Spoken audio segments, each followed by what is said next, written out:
കുറ്റ്യാടി ചുരത്തിൽ മൂന്നാം വളവിൽ കൃഷിയിടത്തിൽ അടിക്കാടുകൾക്ക് തീപിടിച്ചു. ഏറെ നേരത്തെ പരിശ്രമത്തിലൂടെയാണ് ഫയർഫോഴ്സ് തീ നിയന്ത്രണ വിധേയമാക്കിയത്. കുറ്റ്യാടി ചുരം റോഡിൽ മൂന്നാം വളവിൽ കൃഷിയിടത്തിൽ ബുധനാഴ്ച 12 മണിയോടെയാണ് തീപിടിക്കുന്നത്. റബ്ബർ തോട്ടത്തിലെ അടിക്കാടുകൾക്കാണ് തീപിടിച്ചത്.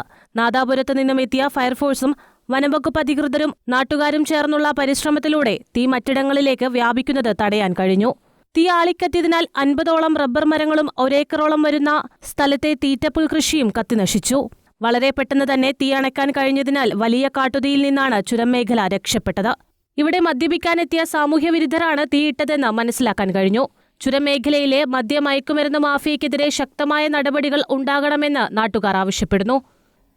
ജനങ്ങളുടെ കയ്യിൽ നിന്ന് വരുന്ന വീഴ്ച കൊണ്ട് തീ കൈകാര്യം ചെയ്യുന്നതിൻ്റെ കുഴപ്പമാണ്.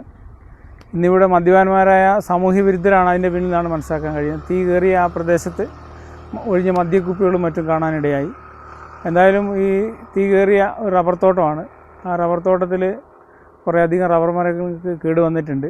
ഫയർഫോഴ്സ് എത്തി, അതുപോലെ വനംവകുപ്പിൻ്റെ ആളുകൾ നാട്ടുകാരൊക്കെ കൂടി തീ അണച്ചിട്ടുണ്ട്. കാരണം കൂടുതൽ കൃഷി സ്ഥലങ്ങളിലേക്കും അതിനെ തുടർന്ന് വനത്തിലേക്കൊക്കെ തീ കയറാൻ സാധ്യതയുള്ള സ്ഥലമാണ്. മാത്രമല്ല ചുരം റോഡാണ്. യാത്രക്കാരും അതുപോലെ ഒട്ടനവധി വാഹനങ്ങളിലെ കടന്നു പോകുന്നതാണ്. അവർക്കൊക്കെ അപകടത്തിൽപ്പെടാൻ സാധ്യതയുണ്ട്. അതുകൊണ്ട് എല്ലാ ആളുകളുടെ ശ്രദ്ധയിലേക്കും കൂടി പറയുകയാണ്, ചുരത്തിലെത്തുമ്പോൾ അതുപോലെ നമ്മൾ യാത്രക്കിടയിലൊക്കെ തന്നെ ഈ തീ കൈകാര്യം ചെയ്യുന്നതും പുകവലിച്ച് സിഗരറ്റിൻ്റെ കുറ്റി എറിയുന്നതൊക്കെ വളരെ ശ്രദ്ധിച്ചില്ലെങ്കിൽ വലിയ തോതിലുള്ള അപകടങ്ങളും നാശനഷ്ടങ്ങൾക്കും ഇടയാക്കുമെന്നും കൂടി പറയുകയാണ്.